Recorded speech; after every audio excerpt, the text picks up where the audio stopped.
ሰላም ጤና ይስጥልን የተወደዳችሁ የገበያ ግሎባል ተከታዮቻችን የዕለተ ቅዳሜ ነሐሴ 16 ቀን 2018 ዓ.ም ለዕለቱ የመረጥናቸው አዳዲስ ዓለም አቀፋዊ ዘገባዎቻችንን ይዘንላችሁ ቀርበናል። በቅድሚያም አርዕስቶቹን። የትራምፕ የኢሚግሬሽን ቪዛ እገዳ በፍርድ ቤት ተሽሯል። የማንሃተን ፌዴራል ፍርድ ቤት የአሜሪካው የውጭ ጉዳይ መስሪያ ቤት ከ75 ሀገራት ለሚመጡ አመልካቾች የኢሚግሬሽን ቪዛ እንዳይሰጥ ያስቀመጠው ፖሊሲ ህገወጥ ነው ሲል ውድቅ አድርጎታል። ዝርዝሩን እነግራችኋለን። ቻይና በአሜሪካና በኢራን መካከል ያለው ግጭት በድርድር እንዲፈታም ጥሪ አቅርባለች። ዝርዝር የምትሰሙት ይሆናል። ከአሜሪካ ጋር የሚደረገው ጦርነት አሁን ባለው የኢራን ጠንካራ አቋም ሊጠናቀቅ እንደሚገባ ፕሬዝዳንቱ ገለጹ። እንዲሁም እስራኤል ከአሜሪካ ከገዛቻቸው የአየር ላይ ነዳጅ መሙያ አውሮፕላኖች ሁለተኛውን መረከቧ ተገልጿል። ይህንንም እነግራችኋለን። በሞስኮና በፒዮንግያንግ መካከል ወታደራዊ ትብብር እየተጠናከረ መምጣቱን የዩክሬን የስለላ ድርጅት ገልጿል። ሩሲያ በርካታ የሰሜን ኮሪያ ወታደሮችን ወደ ኩርስክ ማሰማራቷንም ገልጿል። ሙሉ መረጃውን እናደርሳችኋለን። ወደ ዜናዎቹ አለፍን። አዲሱን ዓመት በአዲስ ቤት ድሪም ቢልደርስ ሪል ስቴት ባለፉት ዓመታት 6 ትላልቅ ፕሮጀክቶችን በስኬት በማጠናቀቅ የብዙዎችን የቤት ህልም እውን አድርገናል። አሁን ደግሞ በከተማችን ለኑሮ ተስማሚ በሆነችው ሲኤምሲ በሀገራችን የመጀመሪያ የሆነውን ባለ 5 ኮከብ ኮምፓውንድ አፓርትመንቶችን በሽያጭ ላይ ነን። አዲሱን ዓመት ምክንያት በማድረግ 25% ቅድመ ክፍያ ጀምሮ ለሚከፍሉ ደንበኞቻችን ከ7% እስከ 30% የሚደርስ ልዩ የበዓል ቅናሽ አዘጋጅተናል። ቤቶቻችን ባለ 1 መኝታ ከ720 ሺህ ብር ቅድመ ክፍያ ጀምሮ፣ ባለ 2 መኝታ ከ1.1 ሚሊዮን ብር ቅድመ ክፍያ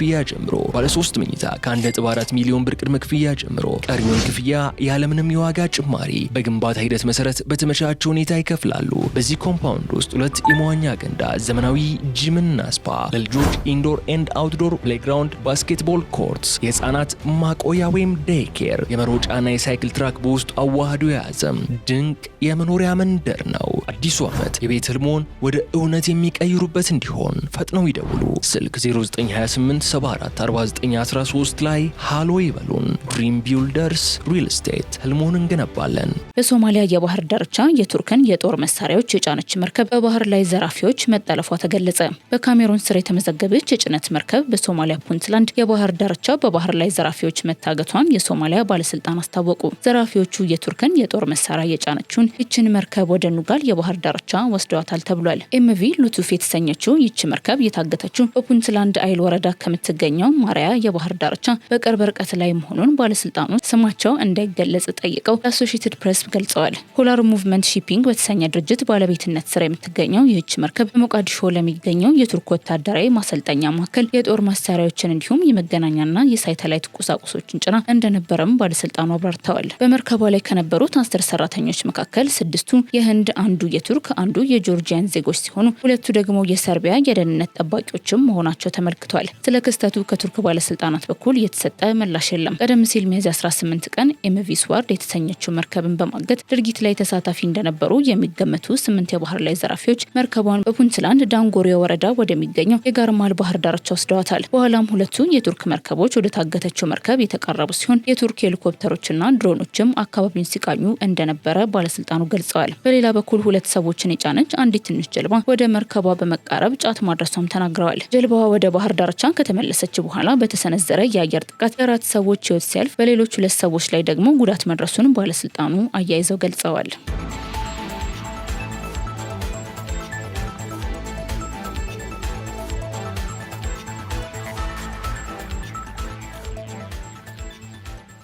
ከአሜሪካ ጋር የሚደረገው ጦርነት አሁን ባለው የኢራን ጠንካራ አቋም ሊጠናቀቅ እንደሚገባ ፕሬዝዳንቱ ገለጹ። ኢራን በጥንካሬና ክብር አቀማመጥ ላይ ባለችበት ጊዜ ከዩናይትድ ስቴትስ ጋር በመካሄድ ላይ ያለው ጦርነት መጠናቀቅ እንዳለበት የኢራኑ ፕሬዝዳንት መሱድ ፔዜሽኪያን አሳሰቡ። ፕሬዝዳንቱ በትናንትናው ዕለት በቴህራን ባደረጉት ንግግር በቅርቡ ከዋሽንግተን ጋር የተደረሰውን ስምምነት አድንቀው ሂደቱ የኢራን ከፍተኛ ብሔራዊ የጸጥታ ምክር ቤት ያጸደቀው ታላቅ ድል መሆኑን ገልጸዋል። ፕሬዝዳንቱ የሰላም ስምምነቱን ክብር የተላበሰና ዋጋ ያለው ሲሉ የገለጹ ሲሆን ተቃዋሚዎች እንደሚሉት ቴህራን እጅ አልሰጠችም ሲሉ ተከራክረዋል። በዚህ ስምምነት ውስጥ እጅ መስጠትን የሚያሳይ አንድም አንቀጽ ሊያገኙ አይችሉም፣ ሁሉም ግዴታዎች የተጣሉት በተቃራኒው አካል ላይ ነው ሲሉ አክለዋል። ይሁን እንጂ ስምምነቱ መደረጉ ኢራን በሌላ ጥቃት ጊዜ እጅ ትሰጣለች ማለት እንዳልሆነ የጠቆሙት ፕሬዝዳንቱ በየትኛውም ሁኔታ ለግፍ እንደማያጎነብሱና እስከ እስትንፋሳቸው የመጨረሻ ጠብታ ድረስ እንደሚቆሙ አስጠንቅቀዋል። በተጨማሪም የኢራን ወታደራዊ አዛዦችና ኃይሎች ሀገሪቱን ለመከላከል ሙሉ ዝግጅት ላይ መሆናቸውን ጠቁመዋል። አሜሪካ የኢራን ትምህርት ቤቶች መንገዶችን፣ ሆስፒታሎችና መሰረተ ልማቶችን በማጥቃት ዓለም አቀፍ ሕጎችን ጥሳለች ያሉት ፕሬዝዳንቱ ጦርነቱ አሁን ባለው የጥንካሬ አቋም ላይ ያሉ መቋጨቱ የተሻለ መሆኑን አጽንኦት ሰጥተዋል። ከዚህም በላይ የሀገር ውስጥ አንድነትን መጠበቅም ወሳኝ መሆኑን አሳስበዋል።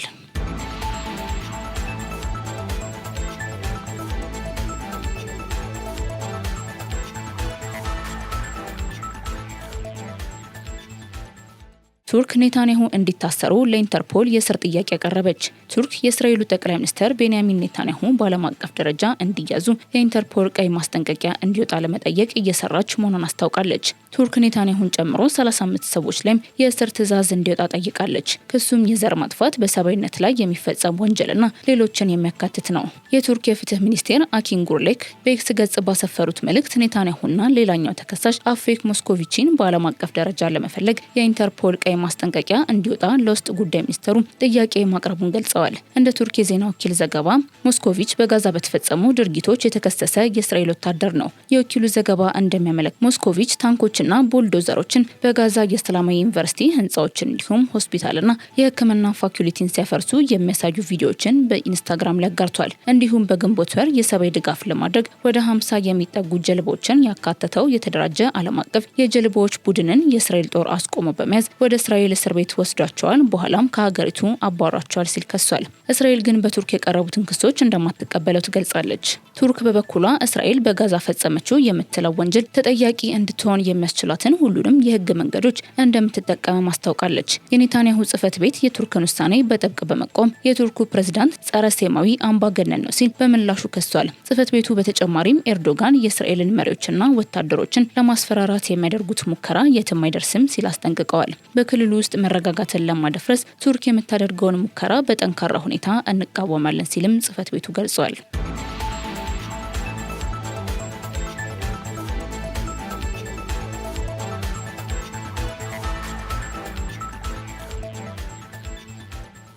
ሩሲያ ከ8000 በላይ የሰሜን ኮሪያ ወታደሮችን ወደ ኩርስክ ማሰማራቷን የዩክሬን የስለላ ድርጅት ገለጸ።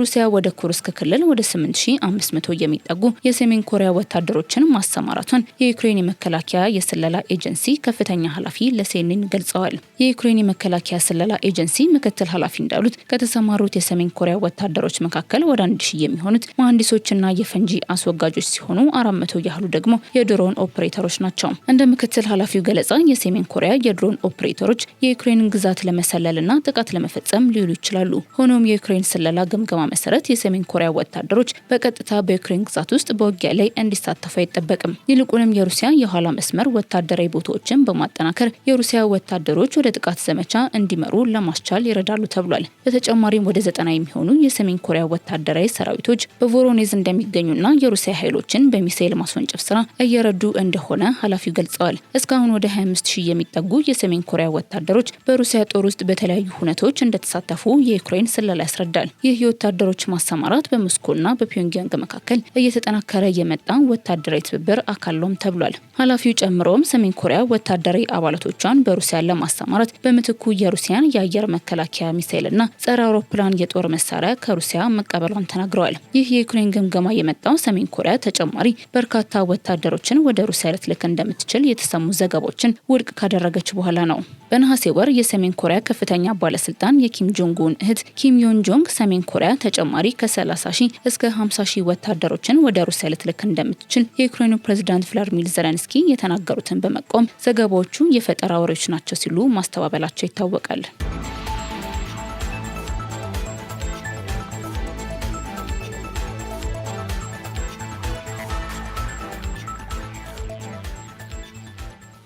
ቻይና ኢራንን በተመለከተ አሜሪካ ያወጣችውን ከባድ ማዕቀብ በመቃወም ድርድር እንዲደረግ ጠየቀች። ቻይና በአሜሪካና በኢራን መካከል ያለው ግጭት በድርድር እንዲፈታ ጥሪ አቅርባለች። የቻይና የውጭ ጉዳይ ሚኒስተር ቃል አቀባይ ሊን ጂንግ በቤጂንግ ለጋዜጠኞች እንደተናገሩት ወታደራዊ እርምጃ፣ ማዕቀብና ጫና ችግሩን እንደማይፈቱ ቻይና ሁልጊዜ ታምናለች። እነዚህን እርምጃዎች በአሁኑ ሁኔታ ያለውን ውጥረት ብቻ ያባብሳሉ ሲሉ ገልጸዋል። እንደ ሊን ገለጻ እነዚህ እርምጃዎች የየትኛውንም ወገን ጥቅም የሚያሟሉ አይደሉም። አዲሶቹ የአሜሪካ ማዕቀቦች በኢራን ላይ ስለመጣላቸው ሲጠየቁም የሚመለከታቸው ወገኖች አሁን ያለውን አለመግባባት በድርድርና በውይይት እንዲፈቱ እንጠይቃለን ብለዋል። ቴሄራን በበኩሏ አዲሱን የአሜሪካ ማዕቀብ ኢኮኖሚያዊ ሽብርተኝነት ስትል ገልጸዋለች። የአሜሪካው የገንዘብ ሚኒስትር ስኮት ቤንሰንት ሐሙስ ዕለት ዋሽንግተን በኢራን ላይ በታሪክ ከባዱን ማዕቀብ እንደምትጥል ገልጸዋል። እርምጃውን በዓለም ታሪክ ከተካሄዱት የኢኮኖሚ ማግለል ዘመቾች ታላቁ አካል እንደሆነም ገልጸዋል። ቤንሰንት ለሲኤንቢሲ እንደተናገሩትም አሜሪካ ከኢራን ጋር ገንዘብን የሚያስተላልፉ የኢራንን ነዳጅ የሚገዙ ወይም በባህር ትራንስፖርት ከኢራን ጋር የሚሰሩ አገራት ላይ ሙሉ ኃይሏንና ጉልበቷን ትጠቀማለች ብለዋል። ቤንሰንት አገራቱ በኢራንና በአሜሪካ መካከል ከኛ ጋር ናችሁ ወይንም በእኛ ላይ ናችሁ የሚል ምርጫ እንደሚቀርብላቸውም ተናግረዋል። ቻይና ግን የተቃራኒውን አቋም ይዛለች። የዓለም ሁለተኛዋ ትልቁ ኢኮኖሚና ከኢራን የነዳጅ ምርት ከሚገዙ ትልልቅ አገራት አንዷ የሆነችው ቻይና የተባበሩት መንግስታት ፍቃድ ሳይኖር የሚጣሉ ማናቸውንም ህገወጥና የአንድ ወገን ማዕቀቦች እንደምትቃወም ሊንጂያንግ ገልጸዋል። ሁለቱም ወገኖች የአሁኑን ችግር በፖለቲካዊ መፍትሄ ለመፍታት ኃላፊነት እንዲወስዱ ቻይና ትፈልጋለች ሲሉም የቻይና የውጭ ጉዳይ ሚኒስተር ቃል አቀባዩ ገልጸዋል።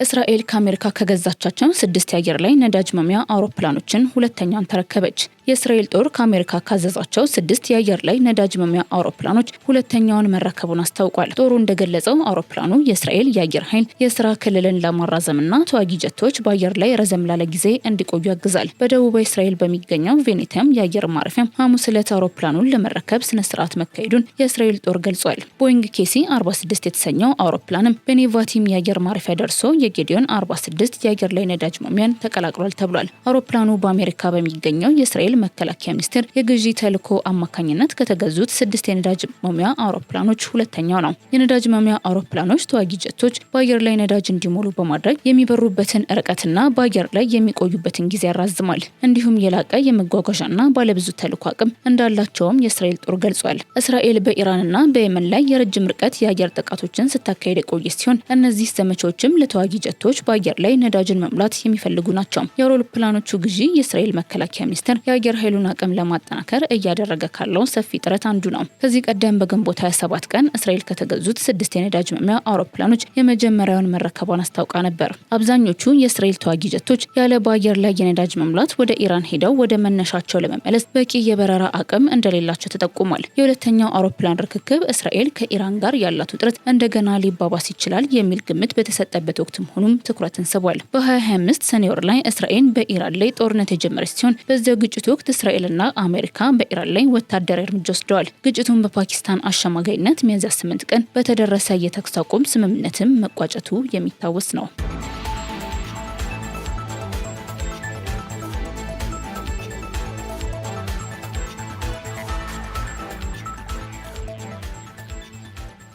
የትራምፕ የኢሚግሬሽን ቪዛ እገዳ በፍርድ ቤት ተሻረ። የማንሃታን ፌዴራል ፍርድ ቤት የአሜሪካው የውጭ ጉዳይ መስሪያ ቤት ከ75 ሀገራት ለሚመጡ አመልካቾች የኢሚግሬሽን ቪዛ እንዳይሰጥ ያስቀመጠውን ፖሊሲ ህገወጥ ነው ሲሉ ውድቅ አደረገ። በደቡባዊ ኒውዮርክ ፍርድ ቤት ውሳኔ የሰጡት ዳኛ ጄኒት ቫርጋስ የፖሊሲው መተግበር የአሜሪካን የፌዴራል የኢሚግሬሽን ህግ የሚጥስና የውጭ ጉዳይ ሚኒስትሩ ማርኮ ሩቢዮ በህግ የተሰጣቸውን ስልጣን ያለፈ ነው ብለዋል። ዳኛዋ በውሳኔያቸው ፖሊሲው በግልጽ ህገወጥ እንደሆነ ገልጸው የአመልካቾቹን ዜግነት በመመርኮዝ የኢሚግሬሽን ቪዛ መስጠትን በአጠቃላይ መከልከል በህጉ ከተደነገገው የቪዛ አሰጣጥ ስርዓት ጋር በቀጥታ የሚጋጭ ነው ብለዋል። የፖሊሲው እገዳ በዚህ ዓመት ጥር ወር ላይ ተግባራዊ ሲሆን ከላቲን አሜሪካ፣ ብራዚል፣ ኮሎምቢያና በአፍሪካ በመካከለኛው ምስራቅና በካሪቢያን ያሉ በርካታ ሀገራትን አካቷል። የአሜሪካ የውጭ ጉዳይ መስሪያ ቤት ከነዚህ ሀገራት የሚመጡ የቪዛ አመልካቾች በአሜሪካ የመንግስት ሀብትና አገልግሎቶች ላይ ጫና የሚፈጥሩና ጥገኛ ሆነው የመቀጠል ከፍተኛ ስጋት እንዳለው በመግለጽ እገዳውን ይፋ አድርጎ ነበር። የስደተኞች መብት ተሟጋች ድርጅቶች የውጭ ጉዳይ ሚኒስቴሩ ያሳለፈው ውሳኔ የመናገር ነጻነትና የፍትሃዊ ህግ ሂደትን የሚጥስና መከፋፈልን ያመጣል ሲሉ ተቃውመዋል። ክሱን የመሰረቱት የኢሚግሬሽን መብት ተሟጋች ድርጅቶች በፍርድ ቤቱ ውሳኔ መደሰታቸውን ሲገልጹ፣ የውጭ ጉዳይ ሚኒስትሩ በበኩሉ እስካሁን የሰጠው አስተያየት የለም።